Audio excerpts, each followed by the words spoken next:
오늘 본문의 말씀이 언제 어떻게 누구에게 보내진 편지의 글인지 좀 화면을 먼저 보도록 하겠습니다.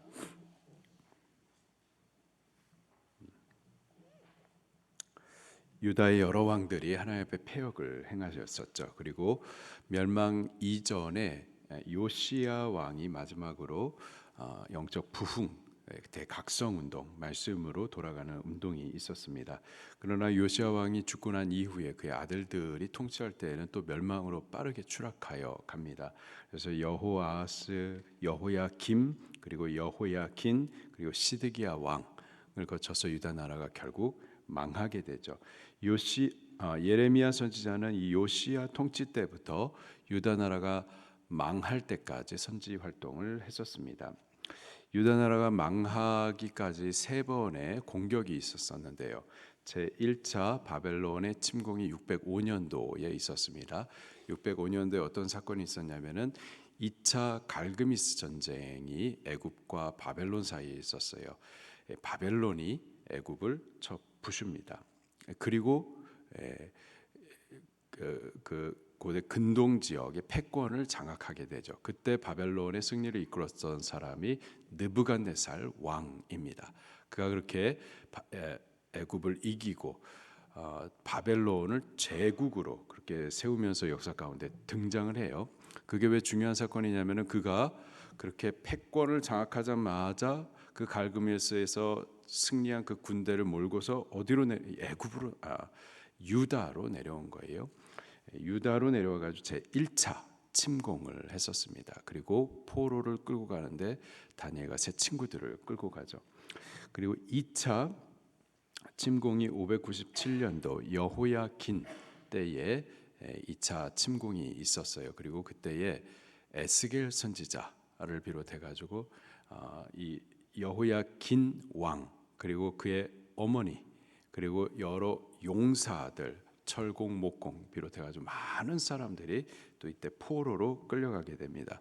끝까지 회개하지 않아요. 그리고 결국 586년도에 제3차 침공과 함께 유다 나라가 완전히 멸망을 하게 되죠. 오늘 본문 말씀은요. 제2차 침공이 있은 이후에 포로로 끌려간 많은 사람들, 그 가운데 있었던 제사장, 선지자, 여러 백성들 그들에게 보낸 편지의 글입니다. 제2차 포로로 끌려갔어요. 끌려갔는데 여러 가지 그 거짓된 말들이 또 많이 있었거든요. 곧 돌아올 것이다 라는 그런 거짓된 말들이 있어서 이에 대하여서 예레미야가 하나님의 말씀을 편지로 보냅니다. 자, 여기까지 보고요. 이제 꺼주시면 되겠습니다. 1절 말씀 2절까지 같이 보겠습니다. 시작. 선지자 예레미야가 예루살렘에서 이 같은 편지를 느부갓네살이 예루살렘에서 바벨론으로 끌고 간 포로 중 남아있는 장로들과 제사장들과 선지자들과 모든 백성에게 보냈는데 그때는 여고냐 왕과 왕후와 궁중 내시들과 유다와 예루살렘의 고관들과 기능공과 토공들이 예루살렘에서 떠난 후라. 느부갓네살이 예루살렘에서 바벨론으로 끌고 간 포로 중에 남아있는 자들, 끌고 가서 죽은 사람들도 많이 있었는데 끌고 간 자들 가운데 살아남아있는 장로들과 제사장과 선지자들 그들에게 보낸 편지예요. 그때가 언젠가 2절에 여고냐 왕과 왕후와 궁중 내시들과 여러 사람들이 떠난 후라. 포로로 잡혀가 떠난 후를 말합니다. 여기 2절에 여고냐 왕이라고 써 있는데 여호야긴 왕을 말하는 거예요. 여호야긴 왕이 여고니야 혹은 여고냐 고니야 이렇게 여러 이름으로 좀 불려졌는데 바로 여호야긴 때를 말합니다. 그때 포로로 잡혀간 그들에게 편지로 보내진 여호와의 말씀인 거예요. 편지가 어떻게 바벨론까지 보내졌는가 3절 말씀에 보니까는 시드기야 왕, 유다의 마지막 왕이 바벨론으로 보낸 사신들, 그들을 통해서 이 편지를 보낸 거예요. 4절부터 그 편지의 내용이 쭉 기록이 되어 있는데요. 먼저 5절 말씀부터 6절 말씀에 보면은 당신들 포로로 끌려가 가지고 그 땅에서 집 짓고 사십시오. 텃밭도 가꾸어서 열매를 먹으십시오. 또 아내를 맞아 가지고 가족도 세우고 자녀도 낳으시고 또 당신들의 자녀들도 역시 가정을 세우고 또 자녀들을 낳으십시오. 거기서 번성하십시오. 이런 글을 보내요. 5절과 6절입니다. 시작. 너희 집을 짓고 살며 텃밭을 만들고 그 열매를 먹으라. 아내를 맞이하여 자녀를 낳으며 너희 아들이 아내를 맞이하며 너희 딸이 남편을 맞아 그들로 자녀를 낳게 하여 너희가 거기에서 번성하고 줄어들지 아니하게 하라.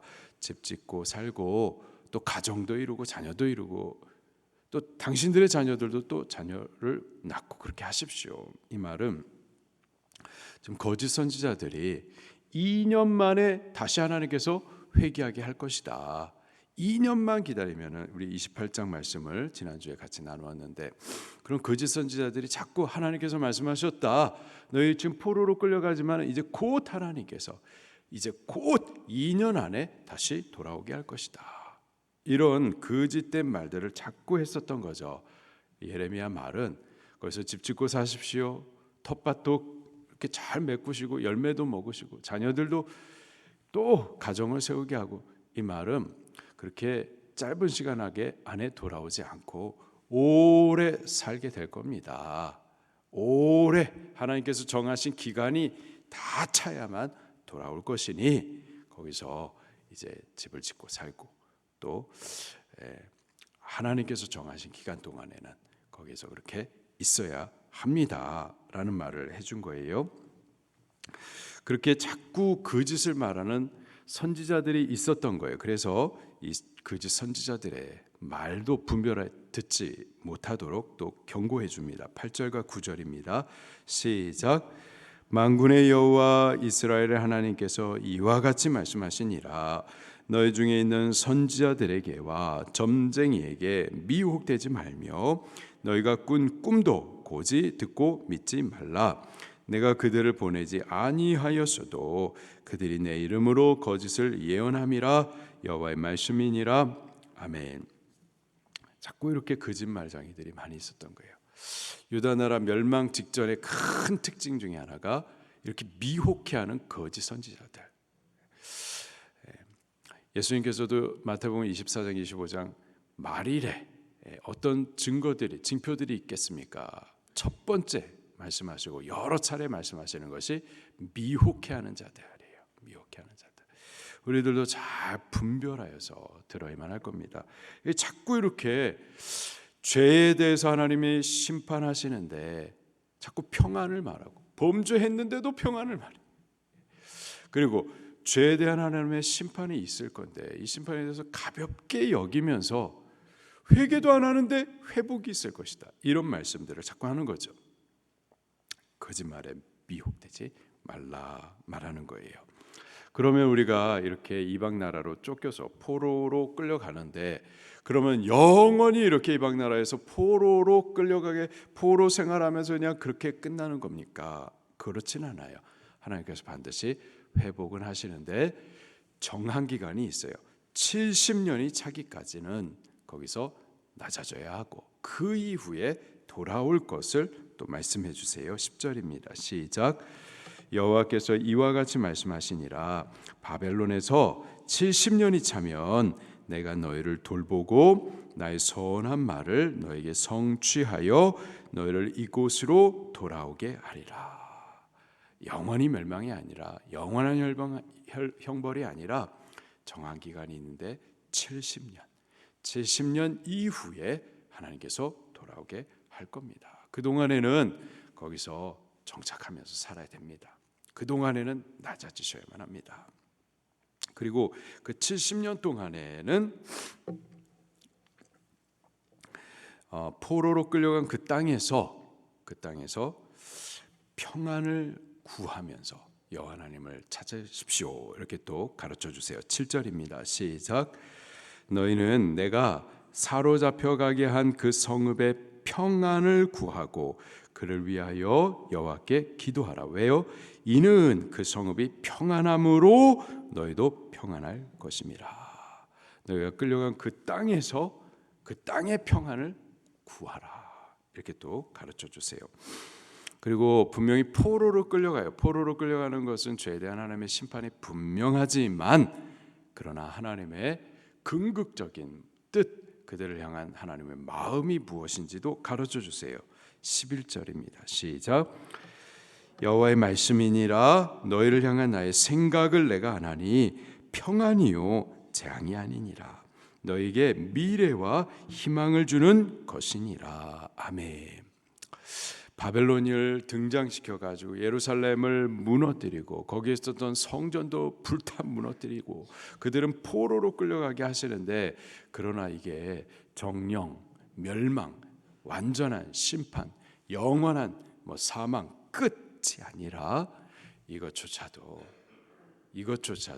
하나님께서 그들을 새롭게 하시고자 하는 평안의 뜻이라는 거예요.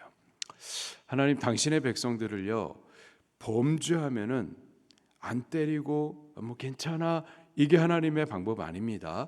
하나님의 백성들에 대해서 반드시 간섭하세요. 그 죄가 씻겨지기 어려운 죄고 우리가 웬만해서는 회개 안 한다 그러면은 하나님께서 정말 이렇게 완전하게 무너뜨릴 정도로 매를 대십니다. 그러나 매를 대는 궁극적인 목적은 결국은 돌아오게 하시려고, 씻어 정결케 하시려고, 회복케 하시려고, 거룩하게 하시고자 하는 평안의 뜻이 있는 줄 믿으시기를 바랍니다. 평안이고 재앙 아니다. 미래와 희망을 위한 것이다. 70년 동안 바벨론에서 너희들이 종노릇하게 되겠지만 그러나 그 가운데 하나님의 뜻, 하나님의 마음을 기억하면서 소망을 갖고 살아라. 그렇게 말씀을 해주는 겁니다. 그리고 그 땅 가운데에서 너는 나한테 부르짖어라. 온 마음으로 나를 찾아라. 내가 만나주겠다. 하나님께서 낮추신 바로 그 가운데에서 나를 찾으라, 구하라, 만나주시겠다. 그렇게 낮아진 곳에서 만나주시기 위하여서 하나님께서 저들에게 이러한 형벌도 허락하시는 거죠. 12절 13절입니다. 시작.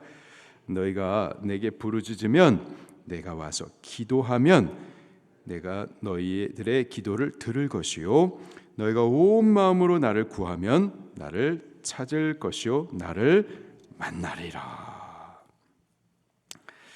바로 이렇게 포로 생활하는 동안에 이렇게 하십시오라고 가르쳐 주죠. 그리고 16절부터 쭉 보게 되면은요, 예루살렘에 남아있는 이들이 있습니다. 이렇게 2차 공격 이후에 포로로 끌려간 자들에 대해서는 좀 고달프겠지만은 그러나 평안이다, 미래와 희망이다, 나를 찾고 부르짖으면 내가 듣고 응답도 하고 만나줄 것이다, 이러한 복된 약속을 해주시는데 비해서 끌려가지 않고 예루살렘에 남아있던 이들, 그들에 대해서도 하나님께서 말씀을 주시는데요, 평안의 말씀이 아니에요. 오히려 무서운 말씀들이 선포됩니다. 16절부터 같이 또 봉독할게요. 시작. 다윗의 왕좌에 앉은 왕과 이 성에 사는 모든 백성 곧 너희와 함께 포로되어 가지 아니한 너희 형제에게 여호와께서 이와 같이 말씀하셨느니라. 만군의 여호와께서 이와 같이 말씀하시되 보라, 내가 칼과 기근과 전염병을 그들에게 보내요 그들에게 상하여 먹을 수 없는 몹쓸 무화과 같게 하겠고. 칼과 기근과 전염병, 하나님께서 심판하시겠다. 몹쓸 무화과가 되게 할 것이다. 18절 마지막에 보니까는 끌려간 모든 나라들 가운데 저주, 경악, 조소, 수모의 대상이 되게 할 것이다. 왜 그런가? 19절 말씀에 여호와 하나님의 말씀을 듣지 않기 때문에, 끊임없이 선지자 보냈는데 회개하라고 해 끝까지 회개하지 않았기 때문이다 말씀을 하고 있어요. 이들은 오히려 끌려가지 않았거든요. 끌려간 자들이 있어요. 끌려간 자들은 그래 같이 죄를 범했어도 쟤네들은 더 큰 죄가 있었나 보지. 그래서 그 죄에 대한 심판을 받는 거고 남아있는 우리는 그래도 뭔가 하나님 앞에 인정받았기 때문에 죄는 졌지만 그래도 하나님께서 우리를 뭐 좀 이렇게 쟤네보다 좀 나은 거가 보지 이렇게 생각을 했었던 거예요. 그러면서 끌려간 자들은 죄에 대한 형벌, 난 안 끌려갔으니까 하면서 본인들은 회개할 게 없는 것인 양 그렇게 생각을 했었던 거죠. 하나님께서 심판하시겠다라고 말씀을 하세요. 동일한 말씀을, 동일한 경고를 누가복음에 예수님께서 친히 말씀을 하세요.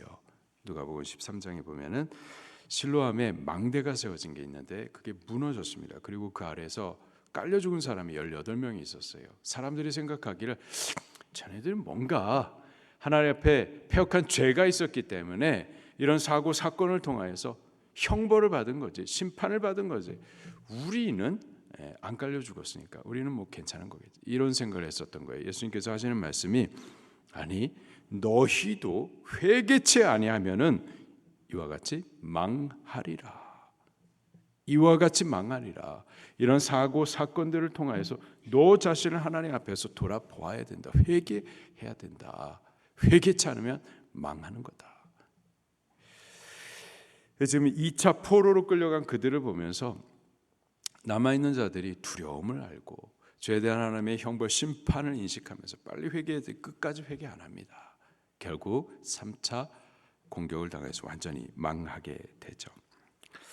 자, 그런데요, 이들이 이렇게 회개도 안 하고 또 포로로 끌려간 자들 가운데에서 이제 곧 돌아오겠지 이렇게 생각을 했었던 이들이 있었는데 그 이유가 거짓 선지자들의 미혹 때문이었습니다. 그래서 20절 말씀부터 보면은 이 거짓 선지자들 그들에 대해서 이름까지도 끄집어 가지고는 그들에 대한 심판을 말씀하세요. 20절 21절입니다. 시작. 그런즉 내가 예루살렘에서 바벨론으로 보낸 너희 모든 포로여 여호와의 말씀을 들을지어다. 만군의 여호와 이스라엘의 하나님께서 골라야의 아들 아합과 마세야의 아들 시드기야에 대하여 이와 같이 말씀하시니라. 내 이름으로 너에게 거짓을 예언한 자라. 보라, 내가 그들을 바벨론의 왕 느부갓네살 손에 넘기리니 그가 너희 눈앞에서 그들을 죽일 것이라. 아합, 시드기야 거짓 선지자였습니다. 그들 죽을 것이다. 그런가 하면 또 스마야라고 하는 또 다른 거짓 선지자가 있었어요. 이 사람은 24절부터 등장을 하게 되는데 이 스마야도 포로로 끌려가 있는 상태에서 예레미야 선지자의 편지를 듣게 된 거예요. 그 편지의 내용이 뭔가 보니까는 28절입니다. 시작. 그가 바벨론에 있는 우리에게 편지하기를 오래 지내야 하리라. 너희는 집을 짓고 살며 밭을 일구고 그 열매를 먹으라 하셨다 하니라. 오래 70년 동안 거기서 살게 될 것이다. 70년 동안 하나님께서 시간을 정하여서 우리를 낮출 것이다. 근데 이 스마야 거짓 선지자는 곧 돌아올 것이다. 이런 식으로 말을 했었거든요. 이런 편지를 받고서는 또 그도 예루살렘에 있는 제사장, 고관들, 선지자들 그들에 대해서 또 편지를 써요. 뭐라고 편지를 쓰는가? 26절입니다. 시작. 여호와께서 너를 제사장 여호야다를 대신하여 제사장을 삼아 여호와의 성전 감독자로 세우심은 모든 미친 자와 선지자 노릇을 하는 자들을 목에 씌우고 나무 고랑과 목에 씌우는 쇠고랑을 채우게 하심이었거늘. 이 미친놈, 선지자 노릇하는 놈들, 이놈들을 잡아가지고 이렇게 고랑을 채워야 되는데 너 왜 그거 안 하느냐 이거예요. 그 미친 자, 거짓 선지자, 이걸 좀 예레미야를 두고서 하는 말입니다. 27절입니다. 시작. 이제 내가 어찌하여 너희 중에 선지자 노릇을 하는 아나돗 사람 예레미야를 책망하지 아니하느냐. 오히려 이렇게 적반하장식으로 예레미야를 거짓 선지자라고 말하면서 그를 빨리 이렇게 징벌하라 이런 편지를 썼던 거죠. 그 말을 들을 때 또 여호와 하나님께서 예레미야에게 말씀을 주십니다. 그가 그뿐만 아니라 그의 자손들까지도 징벌을 받게 될 것을 이제 그 이후에 기록을 해주고 있어요. 이 포로로 끌려간 자들, 그들은 하나님의 정한 기간 동안에는 그렇게 낮아져야만 합니다. 우리가 하나님 이 포로로 끌려간 건 분명히 죄에 대한 하나님의 형벌입니다. 근데 우리가 참 너무 쉽게 생각하는 거예요. 하나님께서 죄에 대해서 형벌하시는 것에 대해서 내가 거기서 회개하면은 뭐 다 끝나겠지. 그러면서 형벌을 가볍게 생각하는 경향이 없지 않아요. 우리가 끌려갔어도 곧 돌아오겠지. 곧 회복하겠지. 근데 하나님의 그 형벌이 그렇게 가볍지 않습니다. 죄에 대한 하나님의 형벌이 2년 만에 돌아오는 게 아니라요. 정한 기간인데 70년 만에 돌아오게 하세요. 분명히 약속을 하세요. 그런데 70년이 이게 짧은 시간이 아니에요. 가벼운 형벌이 아니에요. 죄에 대해서 하나님께서 몽둥이를 드시면은 그 많이 아픕니다. 범죄하고 나서 내가 회개하면 되겠지. 회개하면 됩니다. 근데요, 하나님께서 드신 매가 절대 가볍지 않습니다. 가장 좋은 것은 범죄에서도 빨리 회개해야 되겠지만 맞기 전에 빨리 죄를 그치는 것이 가장 지혜로운 것인 줄로 믿습니다. 여기 이스라엘 백성들이 끌려갔어요. 곧바로 돌아올 거라고 생각하지 말고 거기에서 집 짓고 또 가정도 꾸리고 거기에서 평안도 구하고 또 거기서 여호와 하나님을 찾으라 이렇게 명령을 해 주시는 것처럼 예수님 믿는 우리들 믿으면은 천국을 약속받습니다. 반드시 우리는 천국 갈 줄로 믿습니다. 그러나 천국 가기 전에 천국은 가겠지만 그러나 이 땅에 살아있는 동안에 우리들도요, 여기 지금 예레미야가 포로로 끌려간 그들에게 그 땅에 사는 동안에 이렇게 하십시오 라고 가르쳐 주시는 것처럼 우리가 이 땅에 사는 동안에 어떻게 살아야 되는지 여기에 예레미야 말씀을 통해서 배울 수 있기를 바라요. 첫째로 우리가 이 땅에 집도 짓고 터도 닦고 가정도 잘 세우고 자녀들도 잘 길러내십시오. 그리고 이 땅에 사는 동안에 땅의 집권자들, 임금들과 권세 잡은 자들, 국가기관들 그들을 위해서 우리 평안을 위하여 기도해 줘야만 할 줄로 믿습니다. 왜 기도해야 되는지 분명히 말씀해 주세요. 7절 마지막에 보니까 이는 여호와께 기도해야 되는 그 이유는 그 성읍이 평안함으로 너희도 평안할 것입니다.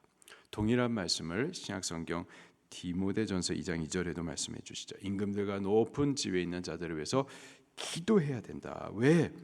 우리의 경건과 단정함으로 고요하고 평안한 생활을 하려 함이라. 국가기관과 통치자들이 하나님의 평안 가운데 있어야 그래야 교회도 평안하고 또 우리가 경건함 가운데에서 신앙생활을 할 수가 있기 때문인 거죠. 이 나라가 통치자가 악한 자가 세워지면 그래서 예배를 갖다가 금지시키고 신앙의 자유를 빼앗아가고 악한 법들을 만들어 가지고 그것을 합법적으로 예수 믿는 일들에 대해서 핍박하고 우리 그러면 견디지 못하는 거예요. 우리 기도해야만 할 줄로 믿습니다. 그리고 이 땅 사는 동안에 하나님을 향한 우리를 향한 하나님의 생각, 평안, 또 미래와 희망이라는 사실을 갖고서 온갖 참 낙심될 만한 많은 사건들을 보면서도 우리는 우리를 향한 하나님의 생각은 평안. 이것을 기억하면서 평안을 주장 받으시기를 바랍니다. 그리고 우리를 낮추시고 어려운 삶이지만 그러나 바로 이 사는 삶 가운데서 여호와 하나님을 찾아 부르짖고 기도하는 동안에 여호와 하나님 우리를 들으시고 또 만나 주실 것을 알고서 여호와 하나님을 찾아 그분을 만나는 생활을 해야만 할 줄로 믿습니다. 오늘도 그렇게 살 수 있기를 예수님 이름으로 축원합니다.